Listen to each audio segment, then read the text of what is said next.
Hi guys, welcome back to another episode of Building a Better South.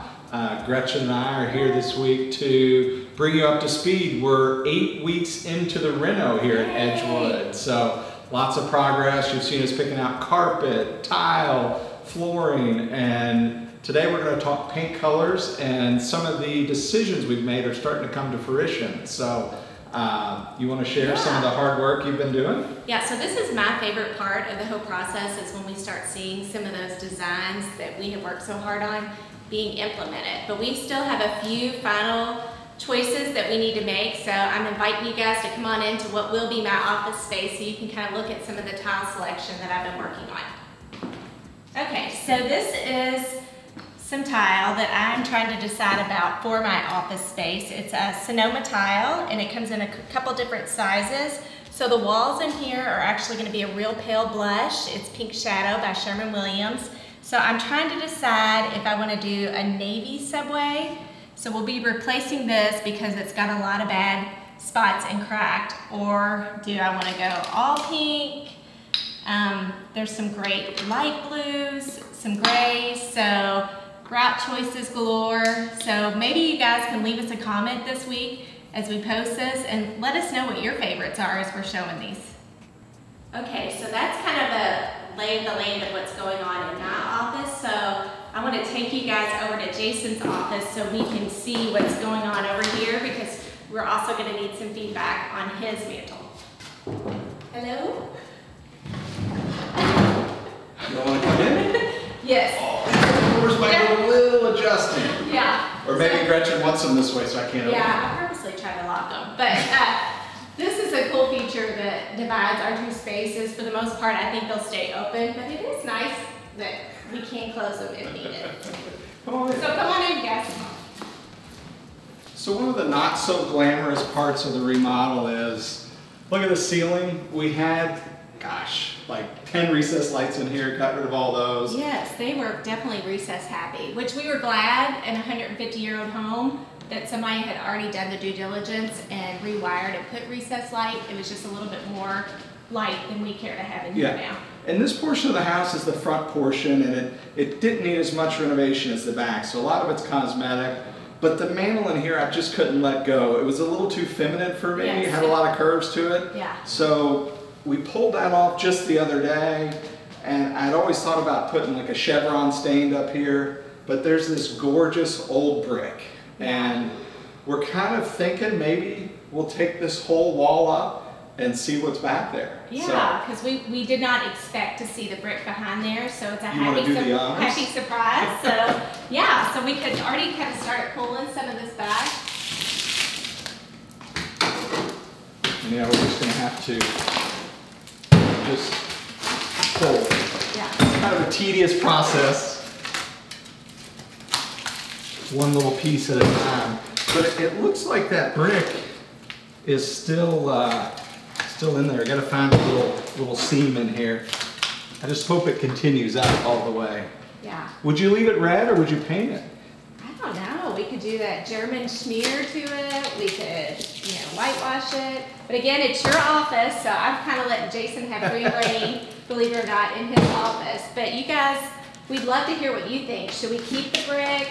Should we do what we had originally thought was kind of a stone mantle with the herringbone or chevron pattern with the wood? So leave us a note on our YouTube channel and let us know what you think. Yeah.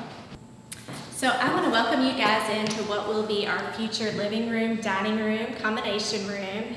And I am looking at finding the perfect gray for this space. So I'm going to give you guys a couple helpful tips, because gray is a really hard color to choose. It can go purple, it can go blue. So my number one tip is prime the wall first before you put a sample up. As you can see, we have a yellow hue wall here, so these colors would never read true if I put it directly on the yellow. So prime those walls first. Pick your top 3 choices. This is when you can hire an interior designer or go to your local paint store and find that expert. And I'm going to show you guys what our choices are. So this is, I think, my top contender right now. It's Repose Gray. It's by Sherwin-Williams. This is Passive. It's reading a little bit darker and kind of a little bit purple in here in this space. So that one's probably not going to work. And this one is Knitting Needles. It's also a Sherman-Williams color, and it's reading a little bit blue. So that's why it's always good to prime those walls and put some samples up and look at it in all different colors and all different times of the day, when it's bright out and when it's overcast. All right, guys, so we showed you some of the front of the house where we didn't make as many structural changes, more cosmetic. We're in the heart of the home now, and this is where I think the major transformations took place. So if you remember back when we first started, this was a solid wall, load bearing, mind you, from the floor up to the roof. Right. And we totally removed it. We tore out the plaster, and this used to be the dining room, but it's actually going to be our family room. Right, we're excited about that. And so what we really wanted was our kitchen really connecting to the family room. And TV's going to go there, furniture behind us, and then right in front of us we're going to have a big long island. And probably one of the most dramatic transformations that we've made in this entire house is the wall of windows and doors on this back wall that is going to connect us to the outside and future pool and playground area. And pardon the sweat, we're in mid-August here in Louisville, Kentucky. It's hot and humid. It's hot and humid, and we got windows open trying to get a little airflow in. So come check us out. Let us show you some of these windows we've done. And so if you remember, there used to be two little bitty windows over top of the kitchen sink in this space. So we put an LVL up above all these windows, opened it up, and then I always wanted the windows to sit directly on the countertop. So the granite is going to bump right into the bottom of these, fingers crossed, hopefully. A little unlevel floor, so I think that's going to work. And then you can just lean over the sink and crank the windows open. We have put a couple of lights in to add some light here, but the view is what we wanted to accomplish in this space. So countertops, no upper cabinets on this whole side of the kitchen, and nothing but natural daylight out to the outside. Yeah, and luckily this is a screen porch that these windows will open to, so we can open these and still have the screens to benefit, keep the bugs out. So it's really just a great asset for this kitchen. I'm super excited about it. Yeah, so 5 windows here. We have tucked a taller refrigerator here. We had to put that somewhere. We're gonna have a breakfast table, really probably be our family dining table right in here. We've got about 15 foot of space for that to work out. And then we've got 12 foot of doors that walk out to the screen porch there. And I don't know if you guys remember, but this here used to house a huge eyesore.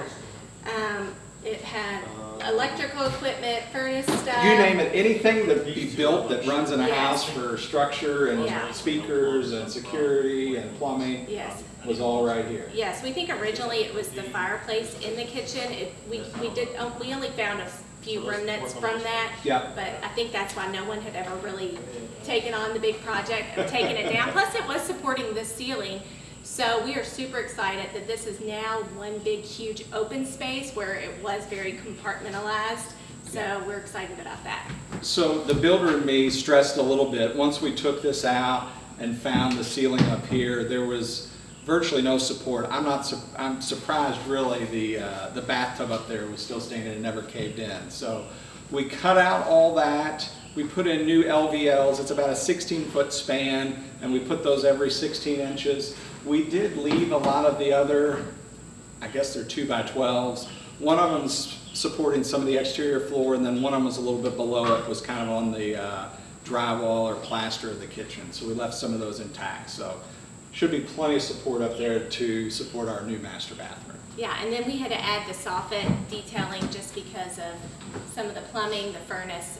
So we're gonna make that look cool. We're still working out the details on that, but it's a necessary part of the new ceiling design. Well, and sometimes a soffit can be a great addition to a kitchen. So we are running the few cabinets we have up underneath the soffit. So instead of going an 11-foot cabinet, we just have to go 10.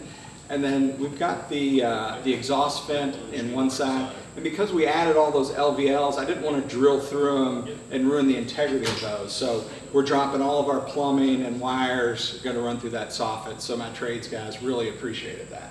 So you guys stay tuned. I can't wait to see this kitchen start coming together and the drywall start going back up on the walls and flooring and cabinets. It's really just going to be so beautiful and so full of light, which we're super excited about. Yeah, so don't forget, give us some comments, give us a like, subscribe, tell your friends about this great reno going on here in Glenview, Kentucky, just inside Louisville. So thanks for joining us, guys.